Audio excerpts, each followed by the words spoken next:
Today, we're talking about plotting and pantsing. That's what I forgot. There is perhaps no starker division in the writing community than the one that exists between plotters and pantsers, unless you count the division between fiction and non-fiction writers. And then there's the whole journalism cluster over here. Regardless, for decades, writers have been divided between button-down 9-to-5 suit-wearing plotter types and long-haired free-loving pantser types. This has resulted in a lot of absolutist advice coming from both sides about what method is better and why everyone who is using the inferior method should switch to the superior method, which coincidentally is always the method that person prefers. Now, like a lot of arguments that mainly play out on the internet and try to force people into one of two groups, there isn't a lot of attention paid to nuance in the plotter versus pantser debate. And the debate has a lot of nuance. Everything from the fact that it's kind of more of a spectrum than a categorical decision, to the fact that plotting can take multiple forms, to the fact that pantsing is used to describe all kinds of different writing methods. And if the 5 minutes of research that I did is to be believed, what method you choose here doesn't necessarily have an impact on the final product. Scan down the bestseller list and you'll see plenty of books written by plenty of authors who use both methods. That's authors who use one method or the other, not authors who use both methods, although there probably are a few of those too. And you'll rarely encounter a reader who can tell how a book was written, whether the author is a plotter or a pantser. So I think it's safe to say that on its own, plotting versus pantsing doesn't directly have an impact on how good your writing will turn out. What will have a major impact, though, is choosing a method that doesn't work for you. So let's talk about the difference between these approaches, the positive and negatives usually touted by proponents of each one, and how you can figure out what camp you fall into. Let's start with the differentiation between plotters and pantsers. The simplest differentiation that you'll see ultimately proves useless is that plotters work from an outline, whereas pantsers just kind of write the story without knowing where it's going.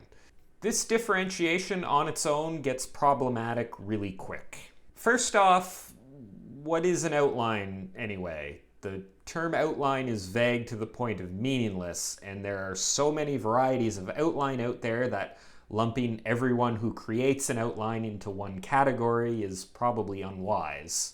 Also, I take issue with the whole pantsing involving not knowing where the story is going. That's certainly one flavor of it, but what if someone writes towards an ending without knowing the beginning or middle, without creating an outline? Are they technically pantsing? What about those freaks who write a bunch of scenes out of order and then try to stitch them all together? They haven't created an outline, but they also don't really fit with the more restrictive definition of pantsing. And doesn't a pantser have to know what the next sentence in the story is going to be before they write it down? So doesn't that mean that their entire manuscript is actually planned out before they write it? Remember before how I said this was a spectrum? Kind of makes the whole debate a little silly when you think about it. I think the most useful way to differentiate these two methods is to talk about it from the perspective of planning. Specifically, how much planning happens before drafting begins.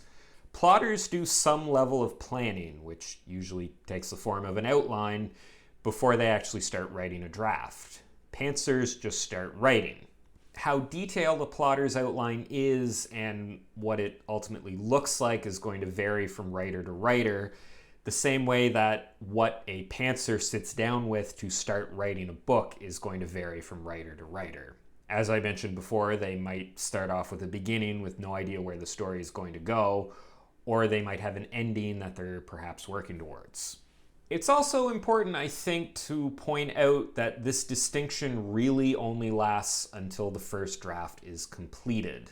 From that point on, the process of finishing and polishing the manuscript is pretty much the same. Although I would argue the two processes tend to create different first drafts, which ties nicely into the discussion of the pros and cons of each approach. If you like having an outline to work from, then obviously making an outline is going to be a benefit to you. This, I would say, is the main benefit pushed by proponents of plotting. Having an outline before you start writing means that you know exactly where the story is going and what comes next. This can give you insight about what needs to be set up, foreshadowed, and established early on in the story in order to pay off later. It helps ensure that all of the plot threads that you're creating as you draft are going to come together at the ending in a way that makes sense. The counterpoint that the pantsers in the audience are yelling at their screens right now is that outlines constrain creativity and limit the directions you can take the story. This is the main argument I would say for pantsing. You are free to take the story in whatever direction you feel like taking as you write it. Now the plotters are yelling at their screen that they are free to write their outline in whatever direction they like, and if while drafting they decide to go in another direction, they can always go back and adjust the outline. And that by having an outline, they don't risk writing themselves into a corner and ending up with problems that need to be fixed later on. Which is another argument for plotting. You don't run the risk of getting your characters stuck in a situation that they can't get out of, something that might be more common with pantsing. To that, the pantsers would probably reply that getting characters out of those problematic situations is an incredibly good way to build your skill as a writer, and allows you to come up with creative endings and solutions that you wouldn't have seen if you were writing out everything in an outline beforehand, and that this type of writing leads to more natural and fluid stories rather than a rigid, stilted narrative that you end up with as you create an outline.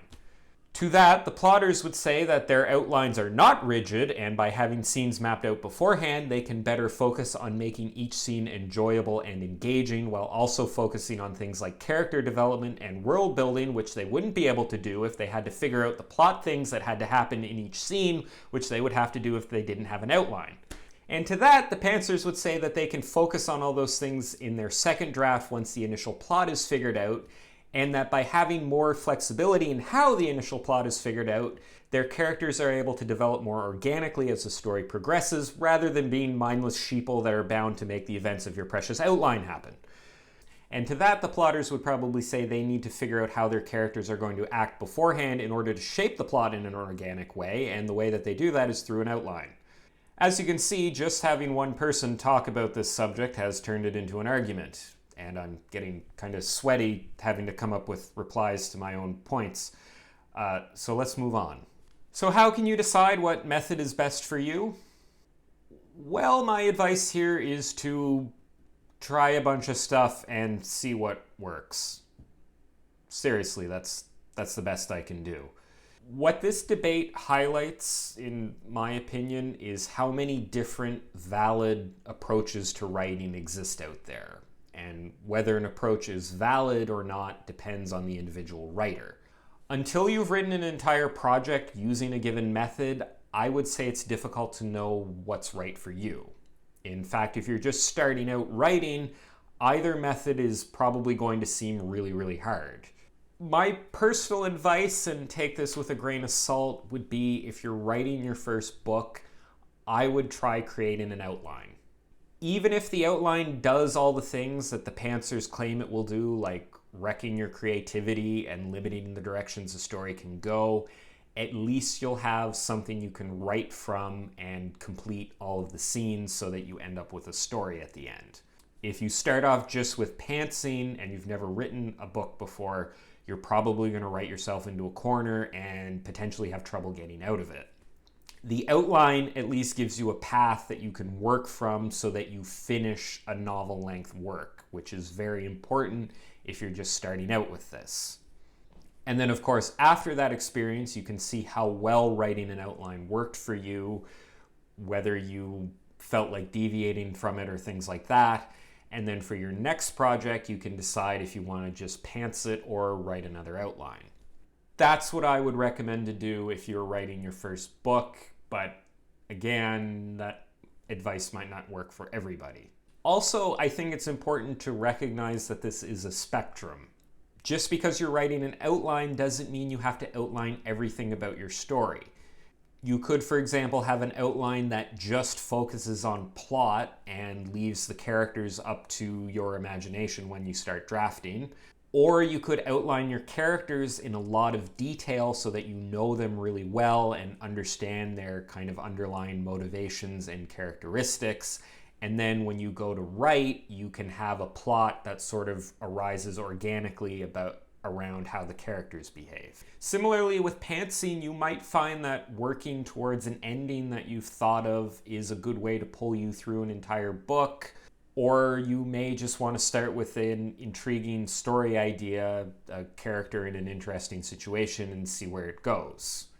So I would try different flavors of plotting and outlining and different flavors of pantsing before you rule out either approach. And the last piece of advice, and I think the most important one, is to ignore anyone who's offering absolutist advice that you should go either way. Understand that when someone says writing from an outline will zap your creativity and make the story boring to write, or that pantsing will cause you to write yourself into a corner and end up with an unworkable first draft. Understand that those things are opinions and nothing more. That these are cases of this person describing what works for them, and what works for them may not work for you. So there you have it. I hope you enjoyed this video and found the advice in it useful. If you want to see more stuff like this, you can check out all my other writing advice related videos and subscribe to my channel. I post new videos every Wednesday. Thanks for watching, and I'll see you next time.